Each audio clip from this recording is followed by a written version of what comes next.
Hey folks, I want to share with you what I did with my kayak depth sounder battery setup for my kayaks.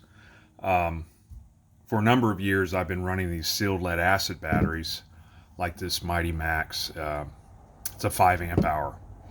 Pretty small footprint, not that big. 5 amp hours is plenty for a zero point 0.3 amp draw of my fish finder, depth finder, sounder.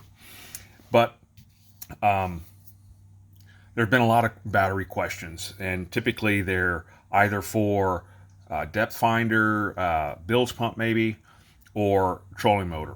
So the trolling motor aspect, you're probably in the minimum 50 amp hour, preferably 100 amp hour range. So that's not this application. This is only for depth finders, fish finders, sounders. The application for that. This battery is 46 ounces. I'm gonna compare things all in ounces. So 46 ounces. It's end of life. It's getting close to end of life. I have a smart charger for a number of battery chemistries that'll tell me what is put in and what is taken out. It's a charger discharger, and this is supplying roughly 3100 milliamp hours, so 3.1 amp hours, but it's rated for 5. Now, brand new, you wouldn't get 5 out of this full depth of discharge. Just little known fact about lead acid, wet cell chemistry. You're not going to get 90+% capacity full depth of discharge on these SLAs. But again, it's 46 ounces. Right now, it's sitting at 3100 milliamp hours. Now, I'm going to go over to these two packs. I don't know if you can see them here. They're the same format, same dimensions as this SLA, but these are lithium iron phosphate. Okay. This one here, eBay, is the K-Star. It's $32 on eBay right now. $32. It's 6 amp hours. And this thing all up weight, including the case, the wire, the connector, and everything, is 37 ounces. No, I'm sorry, 31 ounces.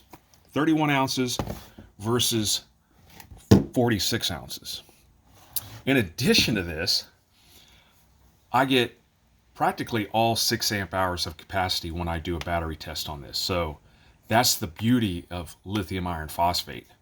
The only drawback to these is you do have to have a lithium iron phosphate charger, which I have, and I'm going to tell you what I'm using here.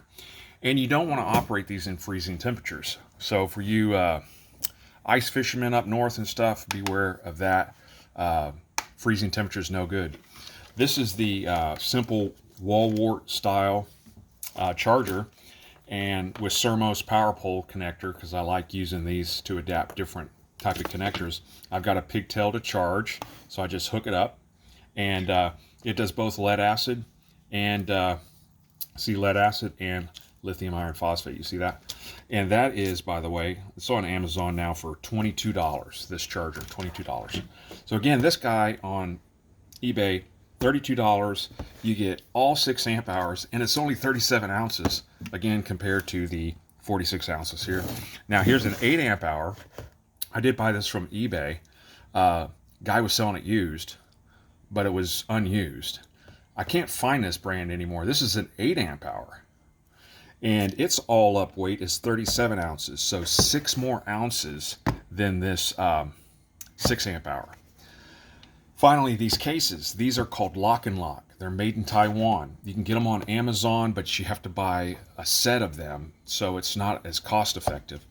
But it is the 850 milliliter capacity size, and the part number is H as in hotel, P as in Papa, L as in Lima, 808.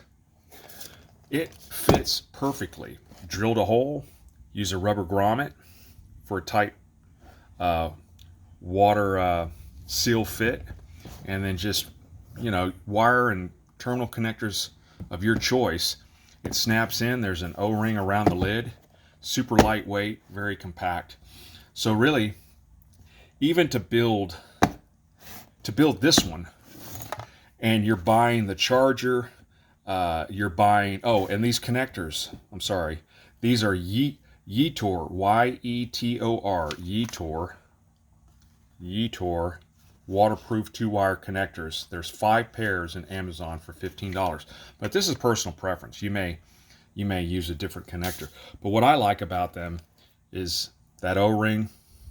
They are polarity paired, so there's no reverse polarity. They only insert one way, which is a key for DC applications.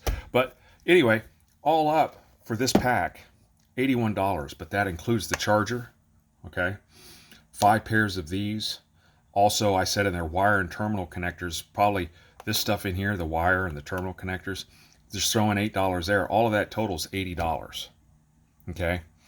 Now, if you were to buy the next one and already have the charger and the connectors, well, take 35, probably in the range of $40 to $45 to build your second pack.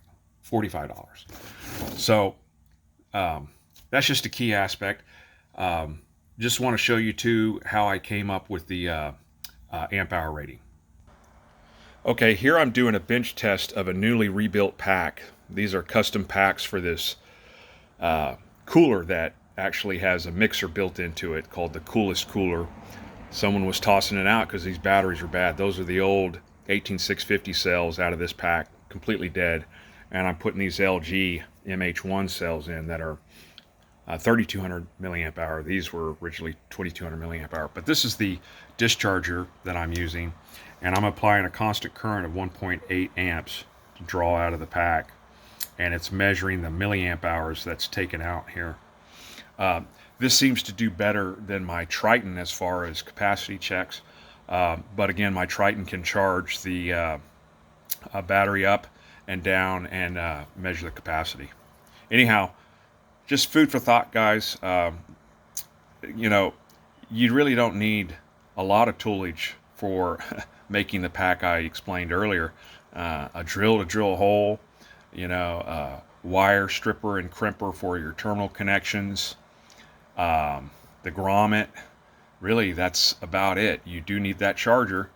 You do need some type of connector pigtail for your connections to your device, like your depth finder and whatnot. So anyway, just sharing that experience with you guys. Hope you find it useful. Thank you.